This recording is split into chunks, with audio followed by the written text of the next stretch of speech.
Ô Dieu, que ma vie reflète ce que cela signifie de te connaître. Connaître Dieu, ce n'est pas seulement notre intellect qui réfléchit à son sujet. Ce n'est pas non plus uniquement que nous possédons des informations et une opinion sur lui. Il n'est pas le produit de nos pensées ni un divertissement littéraire. Il n'est pas non plus un principe ni une idéologie. Il est le Dieu vivant qui s'est révélé d'une façon surprenante à notre monde. Qu'est-ce que cela signifie de connaître Dieu?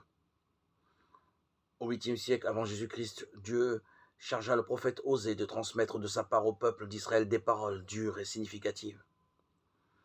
On ne trouve pas de fidélité, ni d'amour, ni de connaissance de Dieu dans ce pays. Mais les imprécations, mensonges, meurtres, vols et adultères se multiplient. Osée 4.1. En Israël, il ne manquait pas de personnes intelligentes et formées théologiquement. L'intérêt pour la philosophie était marqué. Tous les jours, on célébrait des cultes à Dieu. L'assistance à ces offices était incroyablement forte. Il y avait des chants et des prières en abondance. Les prêtres et d'autres personnes à plein temps maintenaient le bon fonctionnement religieux. Et pourtant, Dieu fait dire par la bouche d'Osée: il n'y a pas de connaissance de Dieu dans le pays.